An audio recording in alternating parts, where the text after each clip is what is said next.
basi nde bakiti ya gouvernement $500 balobaki mais biloko eye nango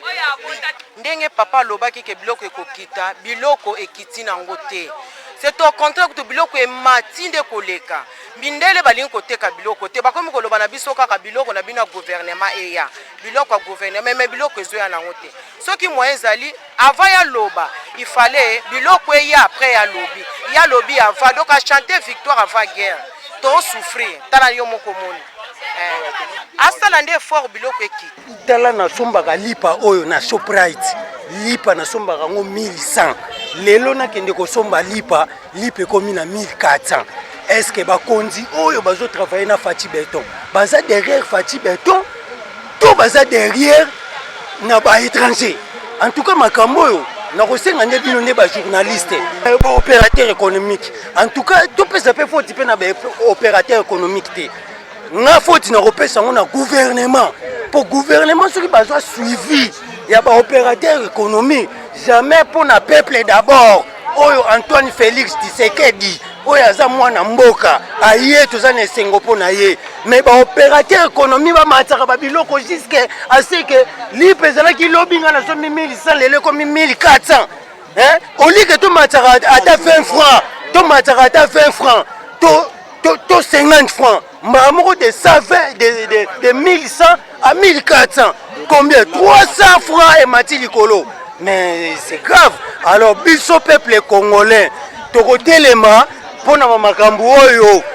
totelema to mettre biso tout debout kuna tozoyoka ba confession religieuse bazopotana. Alors tokopesa pouvoir oyo na biso moko peuple tokopona mutu na biso oyo komema biso na élection tolingi cette fois-ci kimbangiste lokola tozwi président oyo aza mwana mboka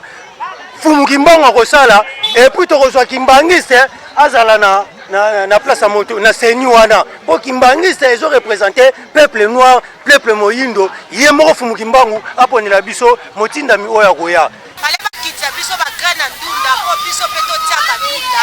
ezala totiaka ndunda minene sikoyo bakana eza cher topesa bato bakolona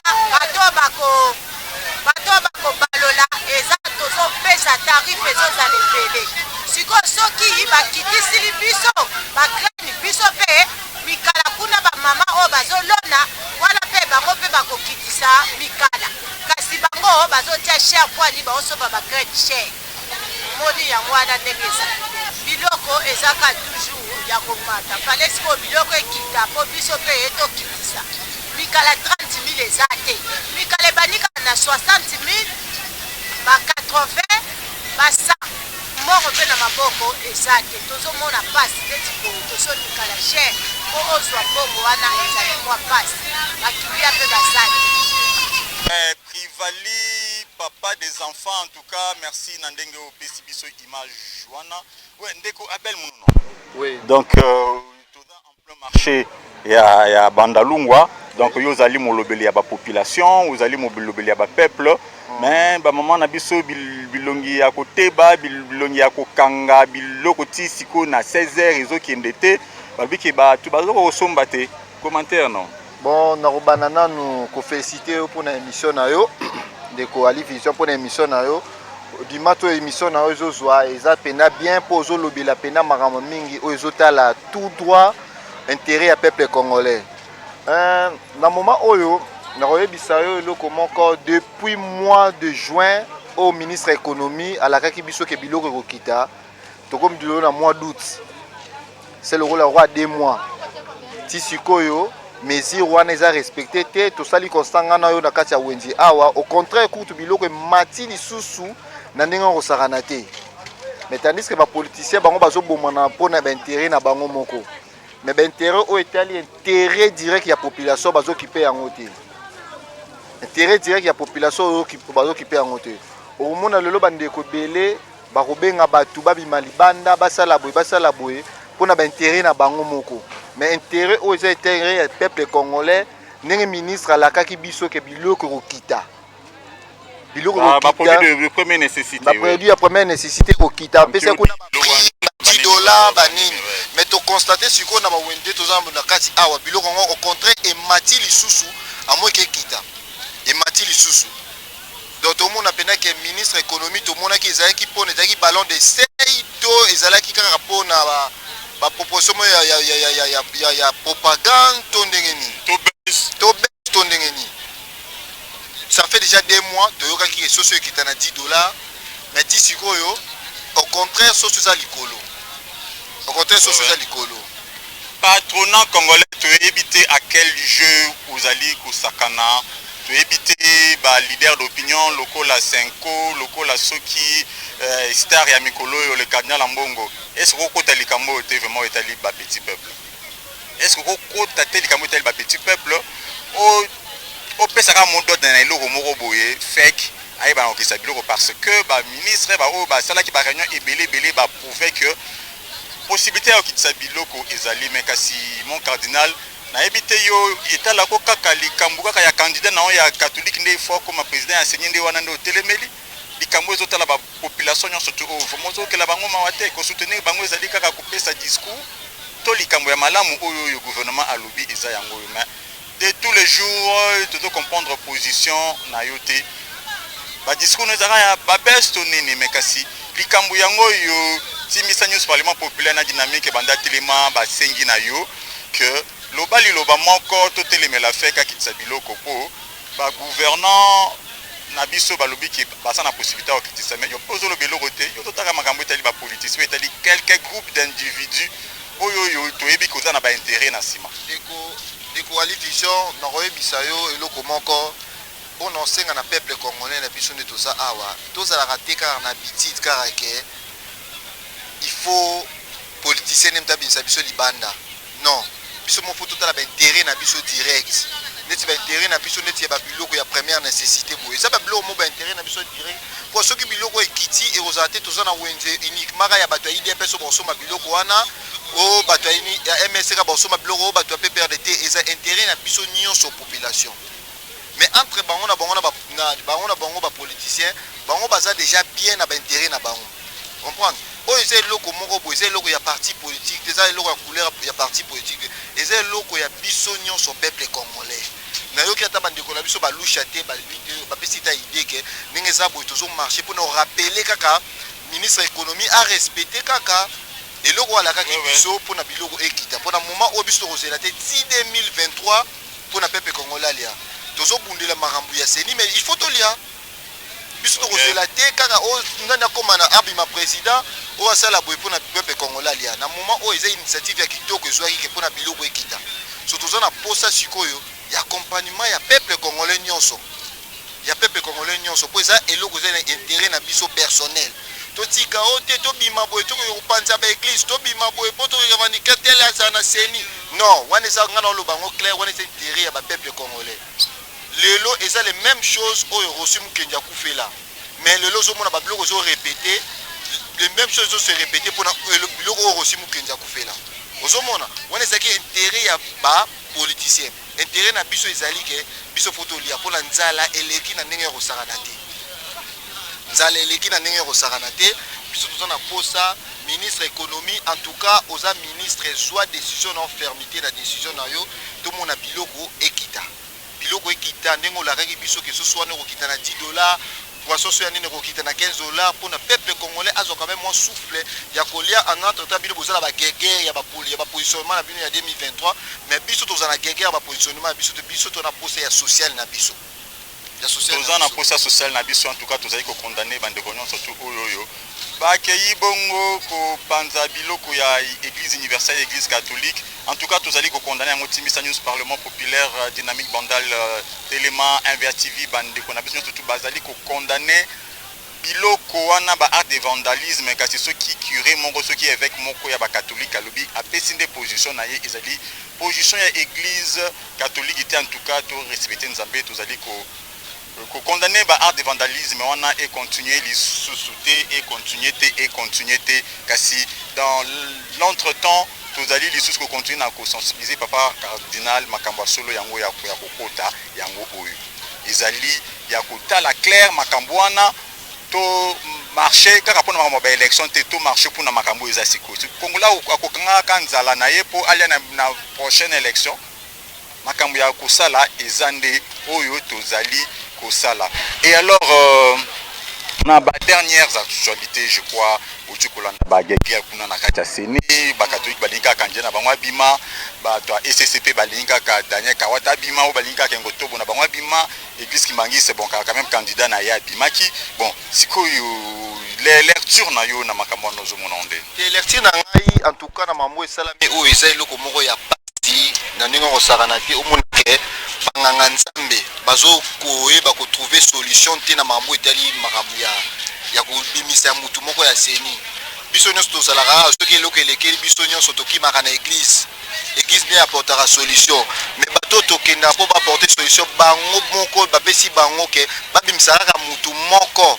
bakoki kosangana te bakabwani bango na bango bakomi kofunda na bango eza pena soni mpona banganga nzambe na moment oyo biso bapoliticien na bato na banganga nzambe biso nyonso toza ndenge moko mpona moment oyo kobimisa kaka président moko ya Seni oyo kokumba Seni na biso mais ekaboli bango banganga nzambe eza lokola basali PV wana nga nazobenga ngo eza lokola lettre ya divorce bakomeli président ya Assemblée nationale ke biso nde toza boye to divorcer na biso donc divorce biso za consommer talaka banganga nzambe bakisa la lettre ya divorce donc bango basangisaka bato ouais eza vraiment participer mawa bato kwiti kutu bazalaka ba meli bache kwiti tina suka nango ba yokani autour d'un verre mais autour de la Bible, la même Bible au bango tout ba utiliser quand même eza vraiment mawa mingi to ebité ceux qui banganga nzambe kaka pe na 1960 pe na Lumumba pe zala pe ka bobe linga nini bo salaka nini soki peza nini biso nyonso tomona na nini na makambo nyonso ya politique ezalaki biso nyonso towande kokima na kati église akatela biso likambo église aluka biso solution mais église bapesi bino kaka eloko moko ya kobimisa mutu ekomi o bagegere oyo ndenge aza boye aza na baacquaintance na parti tel oyo aza na boye mais nga nalingaki naloba eloko moko surtout na église catholique na eza parmi baéglise oyo eza na bandimi ebele oyo tokoboya te bon église catholique epesi biso lobi nalandaki conférence de presse na bango oyo bazo reprocher na candidat oyo ya Kimbanguiste ke aza na baacquaintance na nani na présidence de la République pour travailler na PNUD nga nazoloba bobo soki tobimisi mutu moko boye napesi exemple moko tobimisi mutu moko boye aza président ya Seni oyo aza na même pas na relation na nini mpona moment oyo 2023 toyebi bacandidat présidence ya présidence toyebi te bacandidat président de la République toyebi te et supposons sikoyo ke mutu tobimisi ya président Seni ke mwana na ye postulé comme candidat président de la République tosala ndenge nini ah ouais équation nazolinga pena nazwa réponse wana question na otuna ya moment oyo mpona moment oyo mutu moko ta se prononcer comme 23 tobimisi président Seni tobimisi supposons que président Seni oyo akozala na mwana na ye postulé comme candidat président de la République tokosala ndenge nini ok nazosala luyano wana et puis baconfession religieuse bapesanga soki tokosala ndenge nini non baconfession religieuse barevese déjà en tout cas wana ezali lecture ya bato nyonso tout donc bazokende par rapport ya baintérêt personnel na bacandidat oyo bango moko baporte sikoyo naza komituna bon ata élection yango mpe ntango basalaki lwango ezalaki nini bino mo boprésente bacandidat bino mo boponi bon nayebi te pendant que candidat moko baponaki par 6 confessions religieuses mibale baboyi na bango bon c'est un dossier à suivre je crois tokomi déjà